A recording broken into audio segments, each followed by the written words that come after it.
네, 여러분은 현재 글로벌 증시 투나잇과 함께하고 계십니다. 자, 이제 미증시 개장을 앞두고 글로벌 시장 이슈들 살펴봐야겠죠. 내일장 수익을 떠먹여줄 이슈, 내일의 이슈 시간입니다. 오늘은 KM파트너스 김성훈 대표와 함께할게요. 대표님 안녕하세요. 네, 안녕하세요. 네, 오늘의 주제도 바로 한번 확인해 보겠습니다. 오늘의 주제입니다. 알리바바 대 엔비디아, 누가 AI의 왕이 될 상인가? 입니다.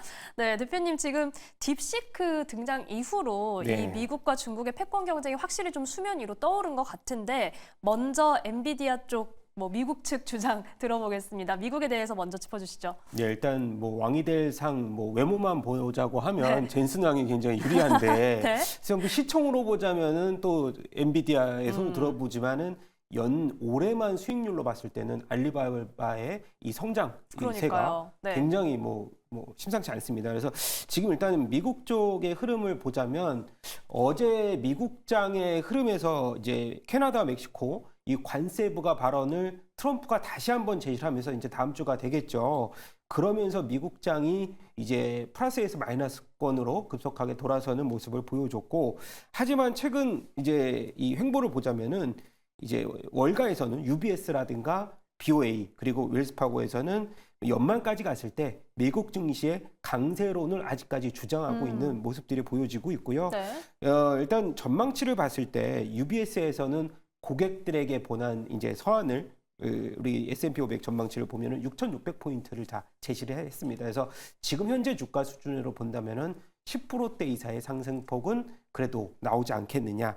보면 뱅크 오브 아메리카 쪽도 일단 4월 이후에 행정부의 정책적 시행이 좀 추진이 되고 나서 관세 리스크가 이 투자 심리를 짓누르고 있다면은 4월 이후에는 대기업들의 감세 정책이 또 한번 나오기 시작한다고 하면은 투자 심리에 대한 개선 흐름이 좀 더 이어지지 않을까라고 보고 있고요.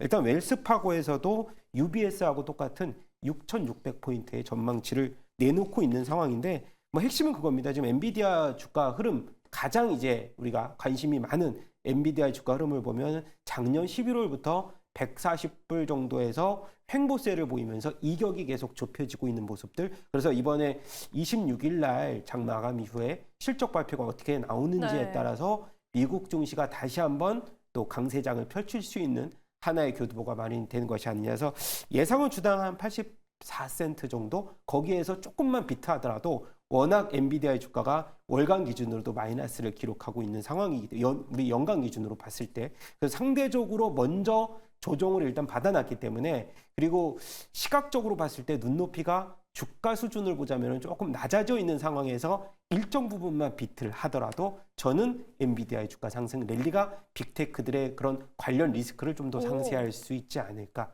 조금 저는 그래도 긍정적으로 보는 편입니다. 네, 저희가 엔비디아 실적 발표 때마다 사실 눈높이가 너무 높아져 있다. 그래서 네. 잘 나와도 실망한다. 이런 이야기들을 했었는데 지금은 조금 상황이 다릅니다. 어쨌든 딥시크 등장 이후로 많이 빠져 있기 때문에 26일 이후에 주가 추이 살펴보겠습니다. 자, 미국은 관세 정책 이후에 이런 경기를 좀 끌어올릴 수 있는 정책을 저희가 기대를 한다면 이게 예정되어 있는 나라도 있죠. 중국 상황도 좀 짚어주시죠. 그렇죠. 지금 보면은 이제 중국의 항생 지수라든지 홍콩 항생, 네. 그다음에 홍콩 H 지수를 수익률을 보자면 올해 같은 경우에 거의 두 자릿수의 수익률을 기록할 정도로 일단 미국 증시 대비해서 상대적으로 워낙에 강세를 보였고, 이것이 딥시크의 출현 이후에 이렇게 나왔다는 증거, 그리고 알리바바라든가 일부 이제 오늘 같은 경우도 이 마윈 회장이 10년치의 투자를 넘는 3년간 75조 원을 투자하겠다라고 하면서 이제 과거에 시진핑의 국가주석에 대립됐던 때와는 다르게 일단 이 이제 시진핑적인 행보를 보이면서 최근 들어서 보니까는 이제 홍콩 항생 지수의 견인차 역할을 했던 것이 이제 알리바바라고 보면 될 것 같은데요. 네. 중국도 최근에 들어서는 휴머노이드라든가 아니면 반도체 업종들이 강세를 보이면서 중국의 유망 업종들의 밸류가 리레이팅 되는 모습들을 계속 보여주고 있다는 점을 우리가 주목해야 되는데, 텐센트라든가 알리바바의 주가 흐름을 보시면 아시다시피 먼저 이제 텐센트 같은 경우는 중국의 게임 업체로 많이 알려져 있고 13억 이 SNS를 위챗을 보유한 기업으로서 최근 들어서 이제 경기 둔화의 우려감에도 불구하고 경쟁력을 지속적으로 넓히면서 사실 최근 들어서 보면은 SNS라든가 게임 부분 이 한 49%를 차지하는데 성장폭이 대단한 흐름을 보여주고 있고 밸류에이션 같은 경우도 지금 보니까 올해 포워드로 17배 수준으로 저는 이제 미국 시장의 대기업 빅테크들과 대비했을 때도 상당히 지금 저평가의 흐름은 계속 주가가 올랐음에도 불구하고 보여주고 있는 상황이다. 그래서 일단 위챗에서 이커머스를 더한 생태계 구축을 계속해서 마련을 하면서 성장폭을 지속해서 보이고 있다는 점은 굉장히 긍정적으로 저는 보여주고 있고 AI를 이제 필두로 해서 이 AI와 쇼핑을 또 생태계에 대한 구축, 이 네이버와 비슷한 개념이라고 보시면 되는데 그거에 대한 알고리즘으로 수익화를 진행하고 있다는 점을 굉장히 좀 장점으로 보고 있습니다. 일단 또 추가적으로 말씀드리는 이 시믹 같은 경우 중국의 1위 파운드리 중국에서 이제 유일하게 7나노, 5나노를 선단 공정으로 생산 가능한 업체들도 최근에 밸류가 약간은 높지만 그래도 성장폭을 가속화시킨다고 있다는 점. 그리고 마지막으로 항서제약 같은 경우도 네. 중국에서 지금 이제 제약주 내에서 상승률이 굉장히 뭐 일단 괄목할 만한 또 주가의 상승을 보여주고 있는데 신약 파이프라인을 중국 내에서 제일 많이 보유하고 있고 신약 비중도 한 50% 정도 비중을 갖고 있기 때문에 이렇게 일단 그 우리가 중국 쪽의 주식을 봤을 때 이렇게 제가 제시했던 유망 기업들에 대해서도 굉장히 많은 관심이 지금 쏠리고 있다는 점을 기억해 주시기 바라겠습니다. 네, 확실히 이 중화권 증시에 대한 관심도가 높아진 가운데 주목해볼 만한 기업들도 함께 짚어드렸습니다.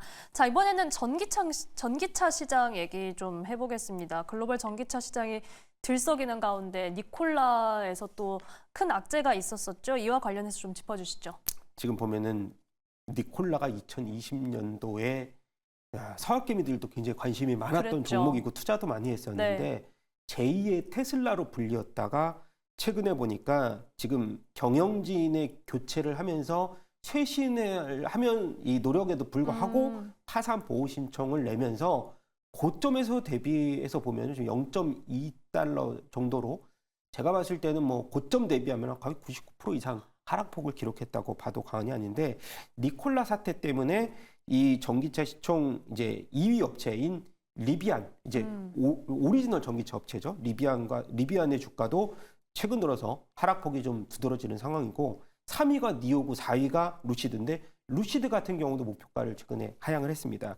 지금 흐름에서 보면은 리비안 같은 경우는 이제 바이든 행정부 시절에 이제 정부에서 지원 대출을 한 9조 5천억 정도를 해줬는데 최근 들어서는 이제 우리가 지금 이 트럼프 행정부의 행정부가 바뀌면서 이런 대출 지원을 좀 감소시킬 수 있다. 효율화 때문에 그런 흐름인데 경쟁 심화도 주요 요인으로 부각이 되면서 리비안의 목표 주가가 10달러로 하향이 됐다는 점. 그리고 경쟁 심화 얘기를 제가 아까 해드렸는데 중국에서 비아디가요. 이제 우버와 이제 협력하고 있는 비아디 같은 경우에 로봇 택시를 출시하는데 자율주행을 무료화하면서 대중화를 선언했습니다. 그것도 가격도 이제 전기차 최저 가격을 우리나라 돈으로 1,000만 원대를 출시를 하면서 사실 지금 관련된 전기차 업체들에게는 굉장히 큰 비상에 걸렸다고 하고요.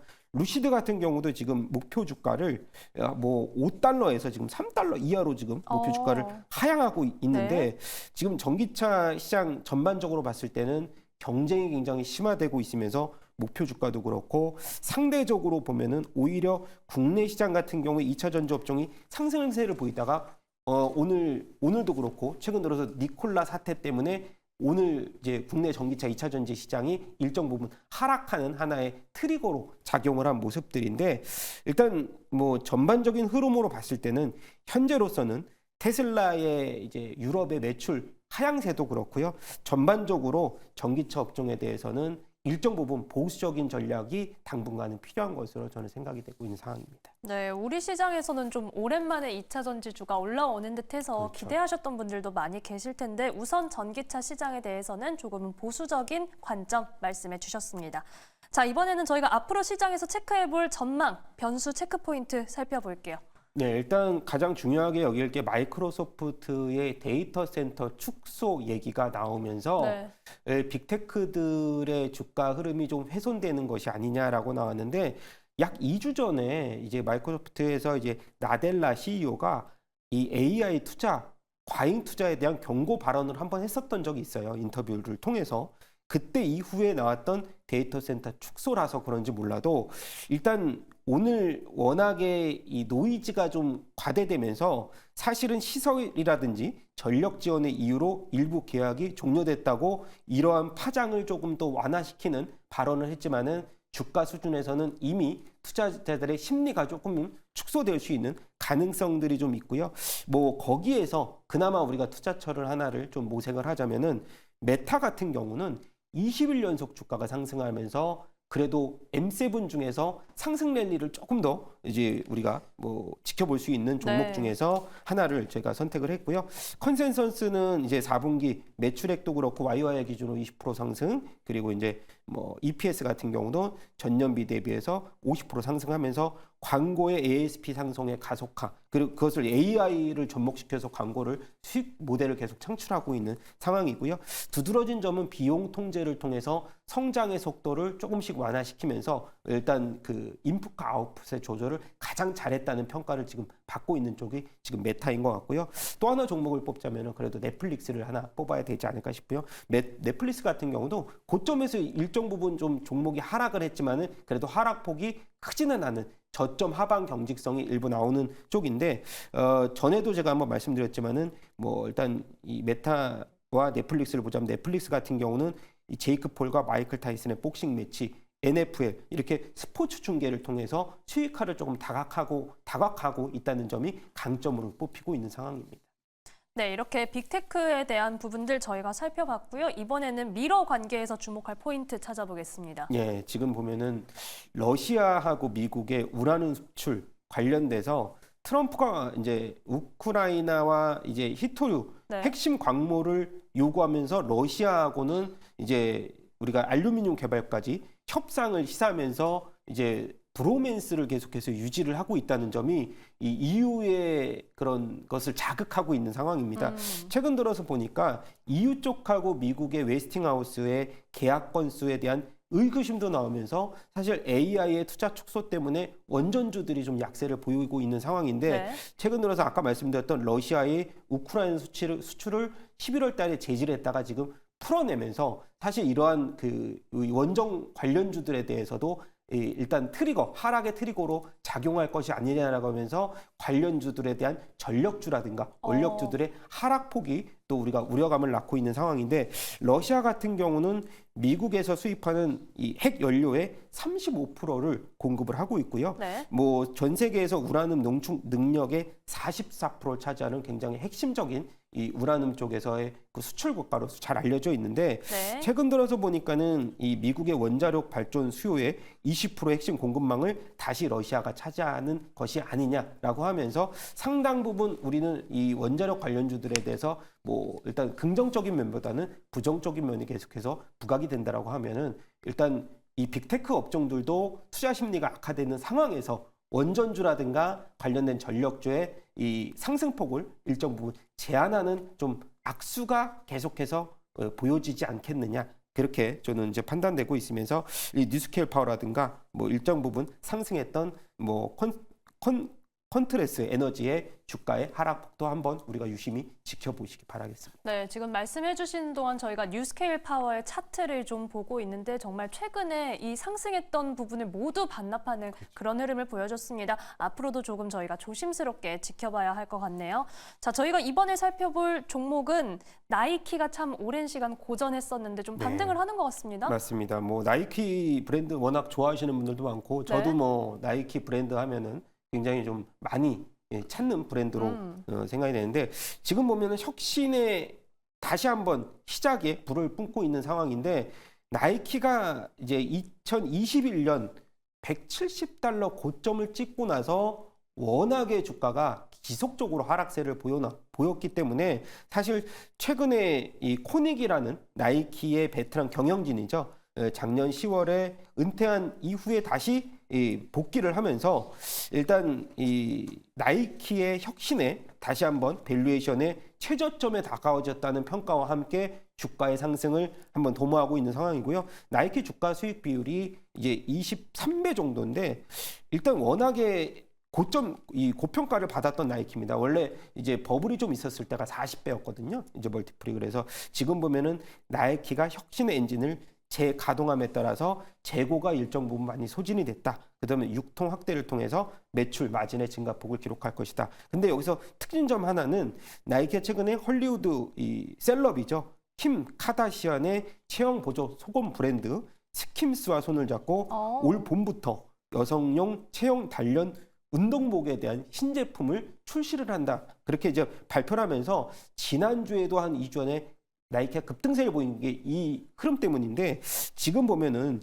글로벌 시장에서 일단 나이키 브랜드 인지도와 선호도는 여전히 견고하게 유지가 되고 있기 때문에 오히려 지금의 주가 저점 레벨하에서는 목표 주가가 지금 $70 이제 중후반 정도인데 $110까지 목표 주가를 급격하게 높이는 하나의 뭐 일단 모멘텀이 되지 않을까 그렇게 보고 있어서 저는 최근의 주가 흐름이 뭐 소비재라든가 의류 그다음에 이제 우리 경기 방어적 성격의 제약주가 오히려 빅테크 빈자리를 좀 채워주고 있는 상황이기 때문에 나이키에 대해서도 저는 경기 방어주 성격으로도 하나 우리가 포트폴리오를 또 넣는다면은 이런 나이키라는 종목들도 하나 넣어보면 좋겠다라는 생각 갖고 있습니다. 네, 이렇게 나이키까지 들어봤고요. 대표님, 이건 딱 한마디만 여쭤보겠습니다. 네. 비트코인 $9만 붕괴, 지금 개장 전 관련주들 내려가고 있는데 좀 관련주 대응법 좀 여쭤볼게요. 저는 일단 계속 보수적으로 보자. 이제는.